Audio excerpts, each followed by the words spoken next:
Hi, I might hurt your feelings right now, and if I do, good. Because I don't want you to waste any more time of your life. Having crushes is a waste of your time. Having crushes on people is a waste of your time. Because I was having a conversation with my friend the other day, and we were talking about boys, as girls do. And we got to a specific part of the conversation where she was talking about, oh my God, there's this guy at my college, and I think he's really cute, and I'd really want to go on a date with him, but like, I don't know if he's interested. And I told her, I was like, why don't you just walk up to him the next time you see him and give him your number? She's like, no, I could never do that. That's so bold. Like, girls aren't supposed to give their numbers out like that. Like, I have to wait for him to come to me. And I was like, why? Like, fucking why? It's a waste of your time to give someone so much attention and energy when you don't know whether it's a rejection or an acceptance. Like, you don't know if they're feeling the same kind of connection on the other side. And it's better to figure out whether it's actually a connection or a rejection as soon as possible. Because, and this is the only piece of advice that my 9th grade English teacher gave me that I actually listened to. I did not like my 9th grade English teacher because he was the only person on my entire report card that gave me a B, and I had to take AP classes, AP biology, to get my GPA up to a 4.0 so that I could graduate with a 4.0. So thanks to him, I had to take AP biology. That's not the point. He told us, he said, if a romantic partner tells you no, if someone rejects you, if someone breaks up with you, thank them.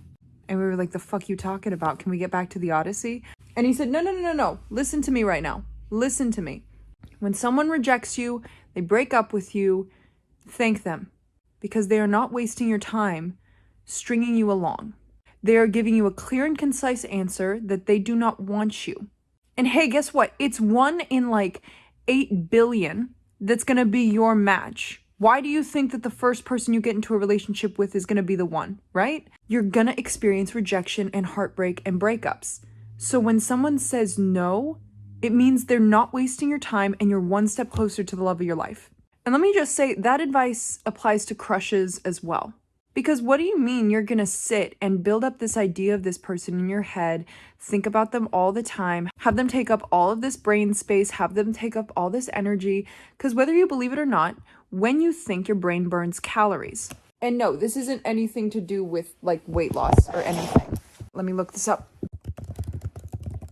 Your baseline caloric need is 20% of your body's total energy, which is roughly 300 to 400 calories per day for the average person. It's 20% of your body's total energy is used within your brain. So think about how much fucking energy you're wasting thinking about a dumbass boy that doesn't even know you exist. Crushes are stupid. They are. And I've fallen victim to them. Again and again and again and again. Crushes are stupid, and we've really overcomplicated this idea of connection. And truly, to overcome crushes, you have to overcome your fear of rejection. You have to be okay with people saying no to you. You have to let go of your people-pleasing and your fear of rejection. And that's how it's going to be easier for you to find the love of your life. Because think of it this way. If you feel a connection with a person, whether it's a friend, a random person you meet on the street, someone you meet on a dating app, which, by the way, dating apps are crap. Don't download them. Just find someone naturally. My God, go to places and things that you like. Go to clubs, go to classes, find people with similar interests to you, and you'll find someone. Best believe me, there's 8 billion people on this planet. But you don't have to go on Tinder and find some boy who needs mushrooms to feel empathy. You don't need that, girl. Come on.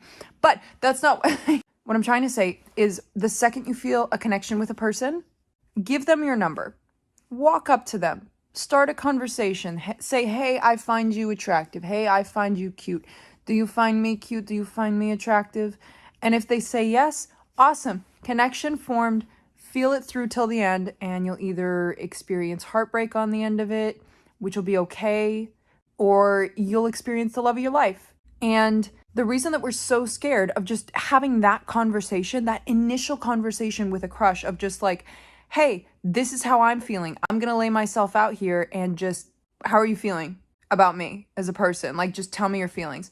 Is 2 reasons. 1, we fear rejection because we think that them rejecting us is them saying that we're a bad person. Rejection is not them saying that you're a bad person, that you're an undateable person, that, you're the worst ugliest, most disgusting thing in the world.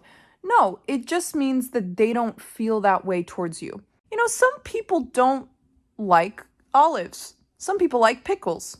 Maybe you're a pickle and the boy that you're asking out likes olives. Cool. Do you want to date someone that likes olives when you're a pickle? This is a horrible analogy. Stay with me here, folks. Or do you want to be with someone who loves pickles for who they are? You need to find the person that wants you for you. And why would you be with someone who doesn't want you? And our brain just like jumps to these extremes of, if this person rejects me, oh God, who am I going to find? What's going to happen? Like, what's going to happen next? Because we fear abandonment so deeply that our brain just like vacillates to the extremes. And also, when you let feelings linger for a crush before having that conversation of, hey, do you like me? Do you not like me? You'll build them up in your head so large that they become like this godlike entity, this like incredible person. You put them on the pedestal. Oh my God, I love them so much. They're my everything. And it's like, bitch, you don't even know them. You know the version of them that you've built up in your head, but you don't know who they actually are. You're feeling an initial attraction. You're feeling a connection. It's best to ask, just point blank period, like, hey, I'm feeling something. Are you feeling it too? You're having a crush for a reason. Having a crush is a feeling, the same way that danger is a feeling. And in my experience, every single time I've seen a person have a crush on a person, they have learned a massive lesson from that person. Whether that lesson was rejection, whether that lesson was love. The same way that you're attracted towards a person is the same way that you have like cravings for food. And there was a study. There was, oh God, I'm gonna violently misquote this. Or the foods we crave, our body knows that we can get certain nutrients from these foods or certain things from these foods. So it's craving them specifically because it wants that thing. I think sometimes we crave specific people because our soul knows the lesson we're about to go through when we experience this person, which is why we have a crush on them, which is why we feel attraction, which is why we're drawn towards them. And we need to tell them as soon as possible so that we can start the ball rolling on whatever lesson we're meant to feel from this person. And let me just tell you, every crush I've ever had on a boy, all of them have just taught me the ways in which I do not want to be loved. And I left there being like, okay, I don't like this. I didn't like this. I liked this. I didn't like this.